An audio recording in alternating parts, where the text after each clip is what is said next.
When We Disagree is a show about arguments, how we have them, why we have them, and their impact on our relationships and ourselves. The Rhetorica ad Herennium is a 2,000-year-old text on the art of persuasion that is deeply relevant today. One of the landmark concepts in the book that still influences the way we argue with one another is called the 5 canons of rhetoric: invention, arrangement, style, memory, and delivery. Let's talk about arrangement, or how to organize a memorable argument. This is the first writing we have about one of the most discussed and researched topics in movies. Think about plot sequencing. Plays, think about third act problems. TV shows, think about jumping the shark. And even advertising. Even think about the ways that many of us are taught how to write. The 5-paragraph essay, or, in public speaking, the adage to tell the audience what you're going to tell them, then to tell them, then to tell the audience what you've already told them.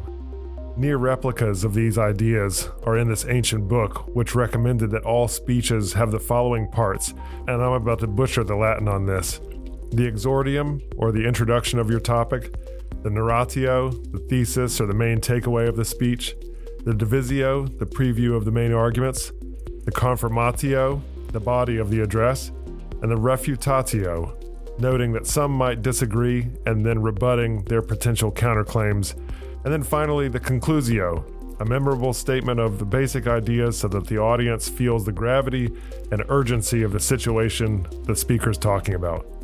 I'm Michael Lee, Professor of Communication and Director of the Civility Initiative at the College of Charleston. Our guest today on When We Disagree is Nicholas Mosvick. Nicholas is the Buckley Legacy Project Manager for National Review Institute. His writing can be found in Fusion Magazine, among other outlets. Nicholas, tell us an argument story. Okay, thank you, Michael, for that wonderful introduction. So what I want to talk about is one of the most important, if not the most salient, intra-conservative dispute, both today and in the recent past. So in my work, I, as you might imagine, do a lot to think about Bill Buckley is the founder of the modern American conservative movement and what was known as fusionism. And to understand fusionism, to understand this notion of that was behind the creation of the modern American conservative movement, you have to understand this dispute. In other words, why would fusion be necessary in the first place if fusion was sort of this somewhat arcane metaphor for competing interests? Now, that's a way of taking from the great Brent Bozell, who coined the term, is a critique of Frank Meyer. Now, those two gentlemen worked at National Review in the 1950s and 1960s together. And Brent Bozell's point was that to bring together conservatism and libertarianism was nonsense because they were antithetical to each other. Therefore, fusion was a sort of way of saying you can't actually. These are things like in an atom, where if you put them together, then actually they will collide and explode. They refuse each other. Work. Yeah, exactly. And the proposition of those who were in support of this supposed fusion say, no, actually, libertarianism and conservatism, or really not just libertarianism, but classical liberalism, were reconcilable, right? So this is a key debate that is over 60 years old in terms of what is American conservatism, and can these notions of classical liberalism, that is an 18th or 19th century notion of liberalism based on things like the rule of law, the freedom of the individual, can be reconciled with conservatism, which is normally thought of as sort of a disposition as opposed to an ideological program. How does this dispute show up? You're the Buckley Legacy Project Manager for National Review Institute. National Review has long been the house organ of American conservatism since the 1950s. How does this dispute show up in your work, not just as a kind of interesting philosophical puzzle, but in your day-to-day or in conferences that you host or in articles that you review, or just take us through that? Yeah, so I think it's a way of showing how we're not just doing the past, but we're dealing with the present, right? Which is one of the reasons we look, or at least I think it's worth looking to these past disputes, precisely because they never really went away. One of the ways of sort of thinking about the ebbs and flows of American conservatism is that a key factor in keeping the coalition together, right? This fusion was anti-communism, and one of the historical explanations for the sort of the breakdown of the American conservative movement was the end of the Cold War. In other words, once the Cold War ended, and anti-communism ceased to be this glue that held the movement together, those old disputes, which were always still there, right, came back to the surface, particularly between neoconservatives who were former liberals who joined the movement in the 1970s and 1980s, and then people who called themselves paleoconservatives. Thought of themselves as traditional conservatives before the 1950s and the 1960s, in that mold, right? And so that started coming to the surface after the end of the Cold War. I think today you see that very much alive. Now, the titles that the various factions give themselves have changed. Paleoconservative itself, of course, was a way of signifying sort of before, it's sort of like before the flood, right? It's so it's kind of a way of saying that no, we're a different tradition, right? And that's what these things usually signify. So Right. today it's the factions call themselves national conservatives, freedom conservatives, and even some call themselves post liberals. Yeah, let's talk about the reconciliation of those two poles and the degree to which it can work for a political movement despite its philosophical inconsistency. So on the one hand, Yes. we have a position that says I should be able to pursue my freedom so long as my freedom does not impinge upon your freedom. Full stop, end of story. And then another side says, no, there are moral goods in the universe that are objective, that all of human societies and individuals should, on some level, be beholden to. And if you're pursuing a freedom against those goods, you are unvirtuous in some way, shape, or form. So the question is, can those two ever become one in a kind of God and markets conservatism? And then the second question is, independent of whether it's reconcilable, which from the way I've rendered it, it seems really hard. I've spent a long time trying to reconcile them and can't in my academic work. But second, can people who believe in those two very different ideas get along well enough to behave as one in a common political movement? What's your Yeah. sense of both those questions? One, does it work? And two, is it reconcilable to you? Yeah, the philosophical question is difficult precisely because I think it was 160 some years ago. I mean, Orestes Brownson wrote about this in many of his essays and his great work, The American Republic. These aren't really even the first thinkers to consider this Sure. possible quandary, which is you talking about the difference between what would became known as capitalism and sort of an economic freedom based on property rights. So he was saying, like, look, I mean, there's a difference between sort of exploitative capitalism in the sense of if your one highest value becomes simply making money, then that becomes a problem because it actually what it does is it works against your ability to maintain traditions and the sorts of freedom that you actually thought were necessary to keeping a republic, right? In other words, his point would have been that there's a difference between thinking property rights are the key and defending capitalism per se, right? That That's those right. things aren't necessarily the same thing. And I think that's also a way of pointing out part of our confusion long term is the way with the degree to which we've forgotten the difference between those things over time, right? So if we go all the way forward, I think that's part of why your first question is actually so difficult, because really what it is actually it's an ontological question, in the sense that it's, if you think that that God made the universe and that morality is objective and true, and there are punishments and rewards for what we do and the choices we make, then freedom itself is based on that ontological proposition. In other words, freedom is not simply Millsian in the sense of the harm principle, because the harms themselves are not defined by the individual; they're defined objectively. And if that's true, and you think therefore virtue and the creation of a moral society according to the existing moral propositions that derive from God, then you have a very different idea of what freedom is, I think. Now, to the second question, is a political project, I think that that's what Bill Buckley was getting at. What Bill Buckley was trying to do is, okay, Frank Meyer, your philosophical project, keep doing that. But I'm going to try to do the groundwork of to actually make this work isn't really just a philosophical project, because that may or may not work. But what we actually have to do is build a coalition politically and socially, culturally.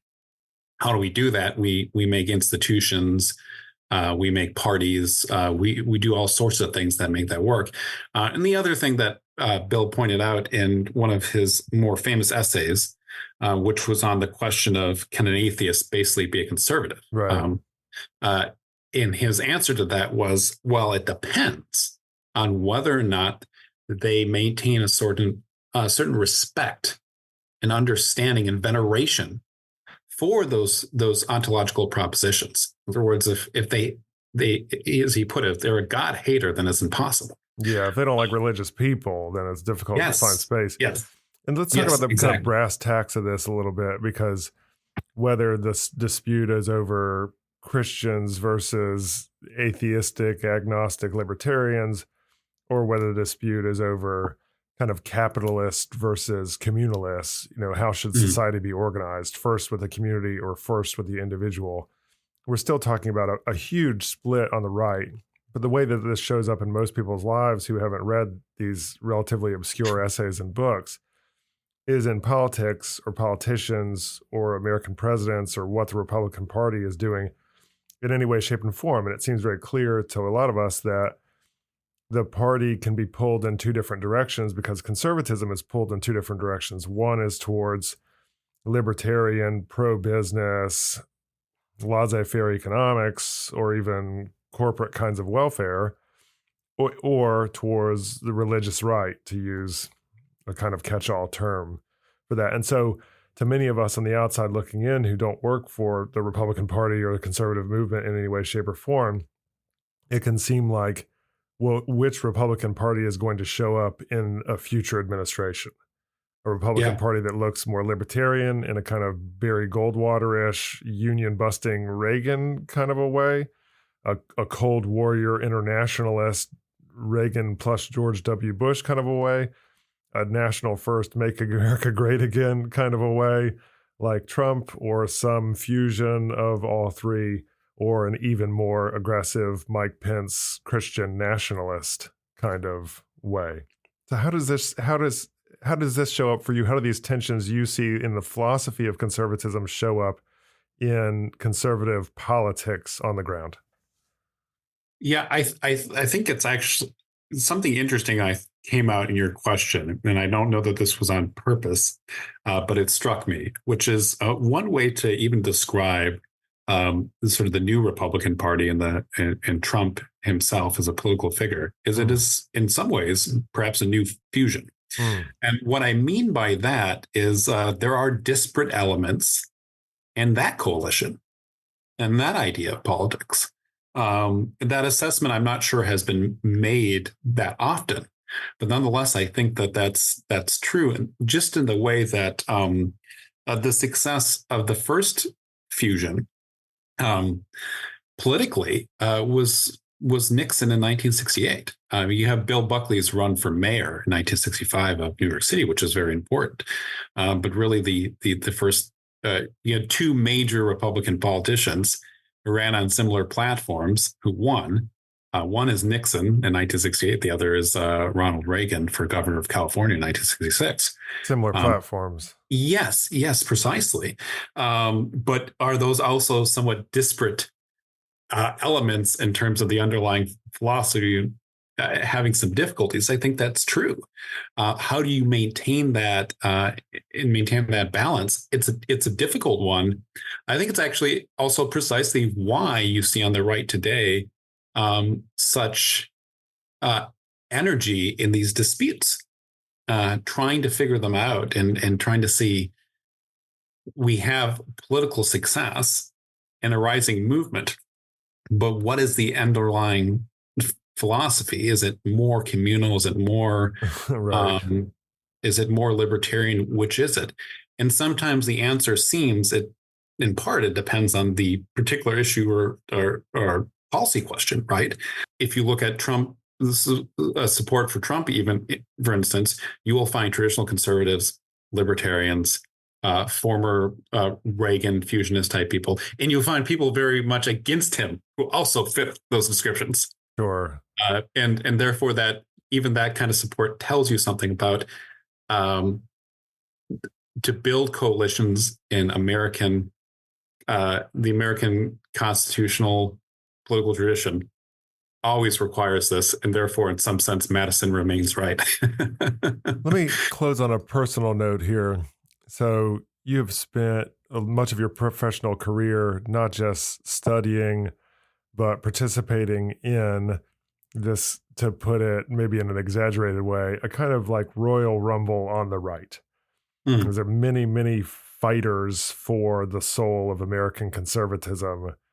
And at any one point, some are winning and some are losing, but the fight continues to go on. The rumble remains. Why does this fight matter so much to American conservatives? And more specifically to you, why does this fight matter so much to you? Yeah, I don't want to fold those things together if I don't have to, in part because I think, in fairness, one conservative value is trying to maintain humility, right? To some degree, it's not terribly about me. So the reason I care is in part because to be a conservative in the Bill Buckley mold is to care about gratitude and to really put that highly. And gratitude comes, I think, in part from trying to follow humility as much as possible and to think that things that we inherited are so valuable and important and took so long to mold and to fight for and to create. And then, as the famous phrase goes, easy to destroy, difficult to create. When you recognize that, right, that the things that are most valuable are hard to preserve, then I think that's in part going to spur your desire to do something about it or be interested in it.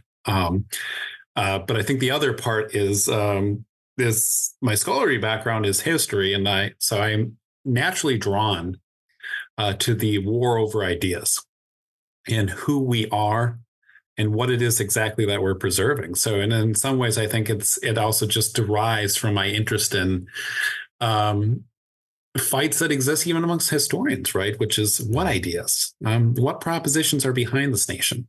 What is it we're still fighting about? Well, I care about that too. I may care about it from a somewhat different point of view, but I think essentially, in many ways, it's also what the right continues to fight about. And so it's not just about current politics, but a fight over the meaning of our inheritance and which propositions underline the foundations of this country in the first place.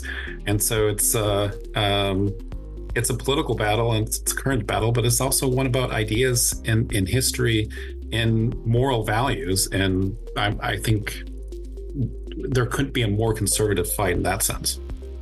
Nicholas, thank you so much for being on When We Disagree. All right. Thank you very much, Michael. When We Disagree is recorded at the College of Charleston with creator and host Michael Lee. Recording and sound engineering by Jesse Kunz and Lance Laidlaw. Reach out to us at whenwedisagree@gmail.com.